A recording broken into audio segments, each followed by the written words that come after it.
Hello friends. So general geography from basic to advance rainfall. Mahesh Kumar Banwal, Majid Hussain, NCERT topper लोग सब इसको आप सारे ही कॉन्सेप्ट इसमें हम लोगों ने जोड़ रखे हैं। ग्राफिक्स एनिमेशन के थ्रू आपको पढ़ाया जाएगा। So hello guys, welcome to rendular classes where success is guaranteed. It's me Utkarsh Singh. तो शुरू करते हैं अपनी class. It's all about rainfall from basic to advance. All concept will be clear related to rainfall after watching this video. इसमें basic से लेकर advance तक की आपको सारी जानकारी दी जाएगी कि रेनफॉल कैसी बनती है। इसके बाद आपको कहीं से भी कोई पढ़ने की ज़रूरत नहीं है, सारे नोट्स हम ही लोग आपको प्रोवाइड करवाएंगे। आइए देखते हैं। देखिएगा रेनफॉल क्या होती है। ये तो कॉमन टॉपिक है, इंग्लिश में भी इसको एक बार समझ लेते हैं। When the moist air rises upward it starts condensing due to fall in temperature. Clouds are formed after condensation of water vapor around hygroscopic nuclei. Rainfall occur due to coalescence that the air becomes unable to hold them. देखिएगा होता क्या है, evaporation के through जो भाप है वो ऊपर गई।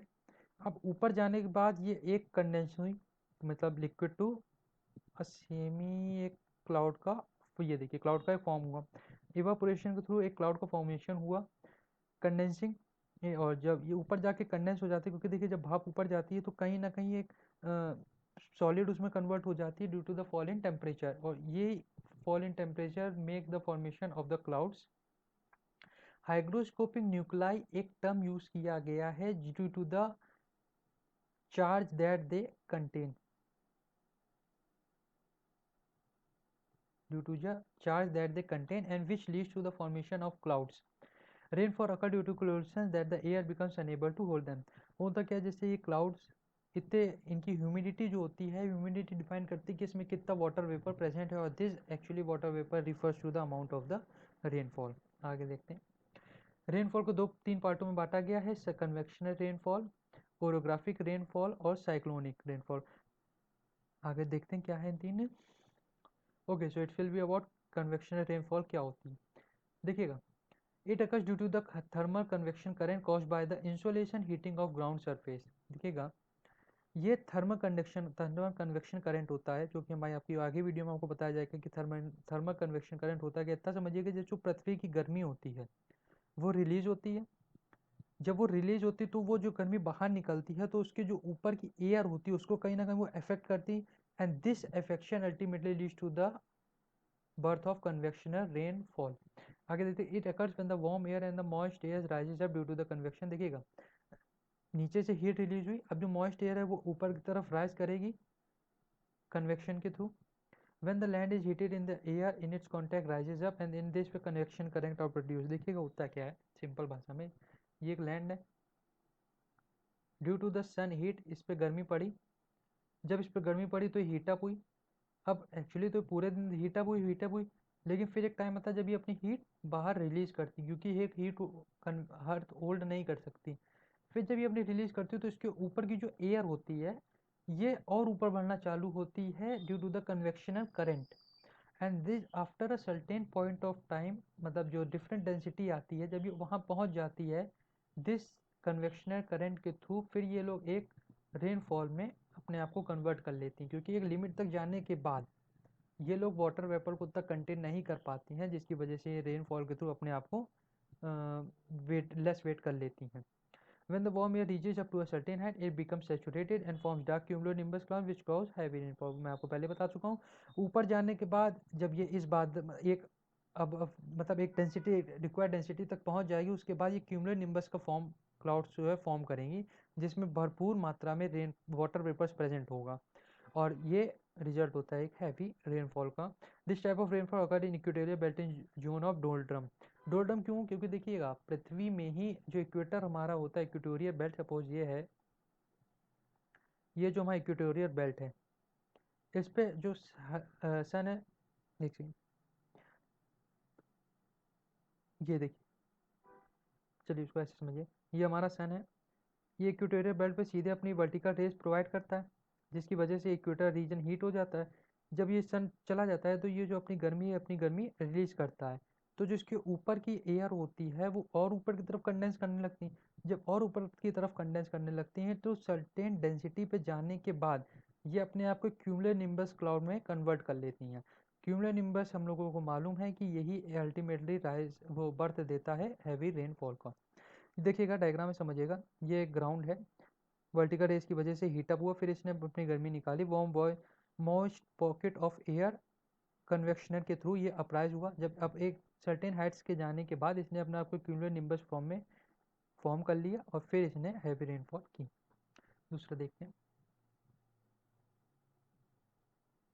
ओरोग्राफिक रेनफॉल क्या होता है?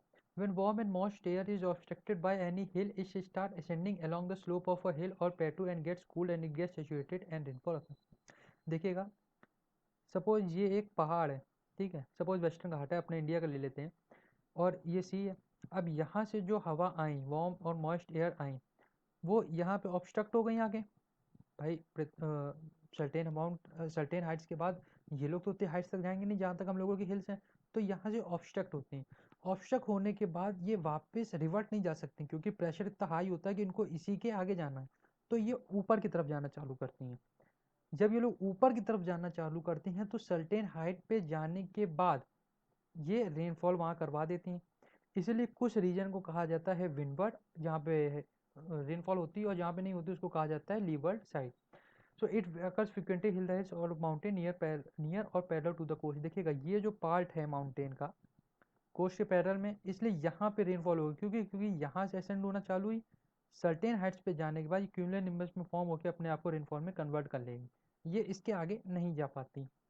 Amount of rainfall increases with the height. देखिए, जितनी आगे जाएंगे उतना ही मॉइस्चर कंटेन करते ऊपर जाएंगी, जहाँ इनको एक डेंसिटी मिल जाएगी, वहाँ पे जाने के बाद, क्योंकि यहाँ तक इनमें एक वाटर वेपर की मात्रा बढ़ती जा रही, ऐसे समझिएगा। सपोज अगर वो यहीं पर रुक जाती तो उसमें उतना वाटर वेपर ना होता जितना वो कलेक्ट करना चाह रही, लेकिन जब ये और ऊपर जाएगी तो और ऊपर इसमें वाटर वेपर बढ़ता जाएगा, और सर्टेन हाइट पे जाने के बाद ये अपने आप को एक रेनफॉल में कन्वर्ट कर देती है। The slope which faces the warm and moist wind is called windward, it receives heavy rainfall. देखिएगा, जब ये रेनफॉल आई तो यहाँ पे ऊपर गई, ऊपर जाने के बाद यहाँ से इसने क्यूमुलोनिम्बस फॉर्म, और यहाँ पे इसने रेन, ये देखिए, एक सेकंड, देखिएगा, ये पहाड़ है, जब ये रेन विंडवर्ड यहाँ पे आई, ये ऊपर गए, इन्होंने क्यूमुलोनिम्बस को फॉर्म किया, और यहाँ पे इन लोगों ने रेनफॉल अकर की। तो जो ये पार्ट कहा जाएगा हिल्स का, जो कि कोस्ट के नियर है, इसको कहा जाता है विंडवर्ड स्लोप। और अपोजिट साइड में, क्योंकि यहाँ पे तो कोई बारिश होगी नहीं, इसलिए इसको कहा जाता है रेन शेडो रीजन और लीवर्ड स्लोप। देखिएगा, इंडिया की मैंने आपको बात बताई थी, इंडिया ही कहा गया है। वेस्टर्न घाट जो हम लोगों के हैं, वो एक बहुत ही अच्छा एग्जाम्पल है। महाबलेश्वर और पुणे में वेस्टर्न घाट जो पाए जाते हैं, वो एक हैवी रेनफॉल के चलते कहा गया है।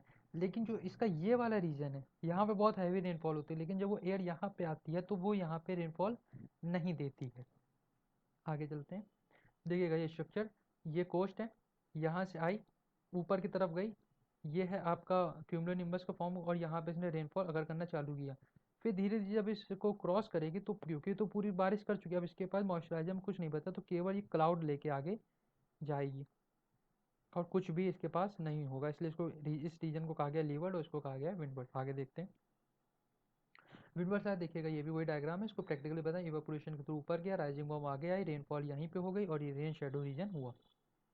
साइक्लोनिक रेनफॉल क्या होती है? सभी लोग समझ गए होंगे कि due to the rainfall that caused by the cyclonic activities that is known as cyclonic rainfall. आइए देखते हैं, this rainfall caused by the cyclone, this type of rainfall और snowfall generally occurs in the temperate cyclonic reason.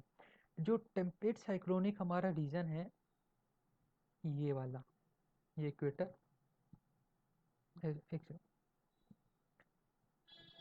ये equator, और ये जो हमारा region है, यहाँ पे इस तरीके की रेनफॉल पाई जाती हैं।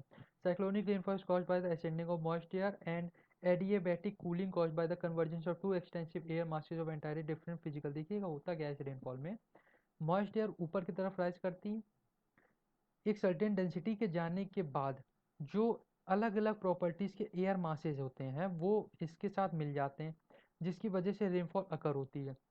इसलिए इसको कहा गया है एडियाबैटिक कूलिंग के थ्रू ही साइक्लोनिक रेनफॉल होती है आपकी। In the temperate region warm air is lifted upward along the front where the westerlies and polar winds meet. देखिएगा, ये है, ये रीजन, वेस्टर्लीज और पोलर विंड्स यहाँ पे मीट करते हैं, ये इस एरिया में। इस एरिया में ही साइक्लोनिक रेनफॉल होता है, इसलिए क्योंकि जो इक्वेटर के थ्रू टेम्परेट रीजन की तरफ जाते हैं वो, और जो पोलर के थ्रू टेम्परेट रीजन की तरफ आते हैं, ये दोनों मिलते हैं यहाँ पे। Due to the cold and warm fronts meet up and this lead to the rise of cyclonic rainfall. The warm air lying over cold air is cooled and gets saturated. देखिएगा होता क्या है, ये प्रैक्टिकली समझिए। ऐसे आपका ये है, ये आपका हो गया इक्वेटर, ये आपका हो गया टेम्परेट रीजन, और ये हो गया आपका पोलर। तो यहाँ से जो जो गर्म हवा है वो इधर जाएगी, और यहाँ से जो ठंडी हवा है वो इधर जाएगी। तो ये दोनों मिलेंगे यहाँ पे, एक होगी वार्म एक होगी कोल्ड। अलग अलग एयर मासेस के थ्रू होते हैं। वो जो मॉइस्ट एयर होती है वो इन दोनों के थ्रू मिल के कंडेंस होती है और ultimately leads to the rise of cyclonic rainfall. उम्मीद करता हूँ आपको समझ आया होगा। एक बार फिर से समझिएगा। यहाँ से ठंडी हवाएं आती हैं और इक्वेटर के थ्रू गर्म हवा जाती हैं, ये दोनों मिलती हैं टेम्परेट रीजन में। अलग अलग मासेस के थ्रू जब ये लोग मिलती हैं तो ये साइक्लोनिक रेनफॉल का फॉर्मेशन ले लेती हैं। देखिएगा एक नया कॉन्सेप्ट चला आर्टिफिशियल रेनफॉल, क्योंकि होता क्या है, हमारे बहुत सारे इलाके ऐसे हैं जहाँ पे बारिश नहीं होती, जिसकी वजह से उनको काफ़ी दिक्कतों का सामना करना पड़ता है। तो एक नया कॉन्सेप्ट आया आर्टिफिशियल रेनफॉल। देखते हैं क्या है। What is artificial rainfall? Artificial rainfall और क्लाउड सीडिंग भी इसको दूसरा नाम दिया गया है। ये रेनफॉल एक फोर्स्ड रेनफॉल होती है, this is not a natural rainfall. ये कुछ ऐसे हम लोग मिनरल वो केमिकल्स जो कि क्लाउड में रिलीज कर ऊपर एक सर्टेन हाइट्स पे जाके रिलीज करते हैं, जो कि एक ऐसे क्लाउड फॉर्म करती हैं जिसमें भरपूर मात्रा में वाटर वेपर होता है, और this ultimately leads to the rise of heavy rainfall. It has been forced to occur by making certain type of cloud saturated by artificial rainfall। देखिएगा सबसे पहला जो कॉन्सेप्ट लेके आए थे वो न्यूयॉर्क के 1946 में विंसेंट एंड लैंगम्यूर लेके आए थे। वो सक्सीड भी हुए थे artificial planning of super clouds at a height of 4,300 metre by spraying 3 kg of dry ice. देखिएगा सपोज ये एक हम लोगों का हाइट है, ये इसकी हाइट थी 4,300 मीटर। 4,300 मीटर इस हाइट पे जाने के बाद विंसेंट और लैंगम्यूर ने क्या किया, ड्राई आइस जो कि हमारा सॉलिड कार्बन डाइऑक्साइड कहा गया है, इसी को हम लोग टाइस कहते हैं, ये इतने 43,000 फीट मीटर पे जाने के बाद इन लोगों ने इसको स्प्रे किया, और this lead to the rise of the artificial cloud and ultimately leads to the formation of artificial rainfall. लेकिन ये लिमिटेड रेनफॉल हुआ था और ये कॉस्टली बजट था। देखिएगा ऊपर ले जाना इतना आसान नहीं होता है, और क्योंकि ये हम लोगों का जो वो क्लाउड है वो बहुत ही ज़्यादा एरिया में, तो छोटे छोटे अमाउंट पे आप यदि गिराओगे तो वो इतनी बारिश नहीं होगी, लेकिन वहाँ तक का जाने का जो खर्चा होता है वो बढ़ गया। इसलिए 1946 में हालांकि ये लोग सक्सीड किए थे, लेकिन इसको प्रैक्टिकली वो करना इम्पॉसिबल था। ये देखिएगा ये लोग प्लेन के थ्रू जाते हैं, सॉलिड कार्बन डाइऑक्साइड डिस्पर्स करते हैं क्लाउड में, that leads to the normal cloud में डिस्पर्स करते हैं, that ultimately leads to the form of cumulonimbus cloud and this leads to the fall of rainfall. आगे देखते हैं। फाइनली 1946 में B Vonnegut tried artificial rainfall by spraying silver iodide. इन्होंने क्या किया था, सिल्वर आयोडाइड को ऊपर जाके बादलों में छिड़का। He observe that when silver iodide when heated at very high temperature turn into vapour and forms very tiny particles. इन्होंने सिल्वर आयोडाइड को बहुत ही ज़्यादा एक टेम्परेचर पे गर्म किया, उसके बाद इन्होंने ऑब्जर्व किया था कि ये वेपर्स का फॉर्म ले रहे हैं। और रेनफॉल का कारण क्या होता है, अल्टीमेटली वाटर वेपर जो कि हमारे क्लाउड्स में ट्रैप्ड हो चुके होते हैं। तो जब ये वेपर्स का फॉर्म ले रहे हैं तो अल्टीमेटली ये भी एक कहीं ना कहीं रेनफॉल का फॉर्म लेंगे। तो this particles accumulated over the cloud, जब इनको प्रैक्टिकली वहाँ छिड़का गया ऊपर जाके तो एक क्लाउड का एक्यूमुलेट हो गया अपने आप को। Due to the condensation of water vapour ये क्लाउड में फॉर्म अपने आप को कर लेते हैं, और जैसे कि एक हाइग्रोस्कोपिक न्यूक्लाई, यह मैं आपको पहले बता चुका था, ये एक हाइग्रोस्कोपिक न्यूक्लाई एक केवल चार्ज है। जैसे अलग अलग चार्ज होते हैं पॉजिटिव नेगेटिव, तो ये भी एक तरह का चार्ज होता है जो कि क्लाउड में प्रेजेंट होता है, that leads to the formation of rainfall. तो इन लोगों ने जो आयोडाइड सिल्वर आयोडाइड को गर्म किया था हाई टेम्परेचर पे, वो अल्टीमेटली फॉर्म करते हैं क्लाउड, और उसमें हाइग्रोस्कोपिक न्यूक्लियाई जो फॉर्म करते हैं वो उसमें पार्टिकल करते हैं जो उसमें प्रेजेंट होते हैं। At a temperature of -5 degree में ये पार्टिकल्स एक हाइग्रोस्कोपिक न्यूक्लियाई की तरह एक्ट करने लगते हैं और बेस प्रोवाइड करते हैं वाटर वेपर को to accumulate around it, and then they convert the simple cloud into a clouds which is made into cloud made of ice crystal। देखिएगा ये सिंपल क्लाउड थे, इन लोगों ने सिल्वर आयोडाइड को इतना गर्म किया और फिर छिड़का, तो जब इन लोगों ने उसके ऊपर छिड़का तो ये कहीं ना कहीं एक हाइग्रोस्कोपिक न्यूक्लियाई की तरह फॉर्म हुए। जब हाइग्रोस्कोपिक न्यूक्लियाई की तरह इन्होंने अपने आप को एक्ट किया तो जो वाटर वेपर्स प्रेजेंट होते थे उन्होंने अपने क्लाउड को एक रेनफॉल बियरिंग क्लाउड में कन्वर्ट कर लिया, जो कि क्लाउड आइस क्रिस्टल का फॉर्म होता है। In order to sell silver iodide to cloud it is heated in the solution form by dissolving in acetone. देखिएगा, सिल्वर आयोडाइड ये नहीं कि कोई तुमने गैस में गर्म कर लिया, नहीं, एसीटोन में उस सिल्वर आयोडाइड को गर्म किया जाता है ताकि वो एक रिक्वायर्ड टेम्परेचर तक पहुँचे, और जैसे वो उस रिक्वायर्ड टेम्परेचर पर पहुँचता है उसको आगे चल के ये लोग बादलों में छिड़क देते हैं, जो कि एक सिंपल क्लाउड होते हैं। और ये जो सिंपल क्लाउड है ये अल्टीमेटली फॉर्म होते हैं इनटू रेन बियरिंग क्लाउड में, क्रिस्टल्स फॉर्म हो जाते हैं and then they spread over the cloud first time process of condensation. देखिएगा, ये सिल्वर आयोडाइड एक क्रिस्टल फॉर्म में जब फॉर्म होते हैं गर्म होने के बाद, तो ये बादल में छिड़क दिए जाते हैं जो कि एक हाइग्रोस्कोपिक न्यूक्लियाई की तरह एक्ट करते हैं, और ये अल्टीमेटली फॉर्म कर देते हैं clouds to convert into rain bearing cloud और कंडेंसेशन के थ्रू फिर रेनफॉल होती है, जो हमने आपको पहले भी बता चुके हैं। आगे चलते हैं। ये देखिएगा, ये प्लेन के थ्रू ये लोग सिल्वर आयोडाइड को एक कैटलिस्ट के तरह एक्ट करवाते हैं और बादलों में छिड़काव कर देते हैं। ये धीरे धीरे बढ़ने लगते हैं स्नोफ्लेक्स के फॉर्म में, कंडेंसेशन हो जाते हैं, और फाइनली जब ये क्यूमुलोनिम्बस फॉर्म हो जाता है तो ये रेनफॉल के थ्रू में फॉर्म हो जाते हैं। So that's all for the day.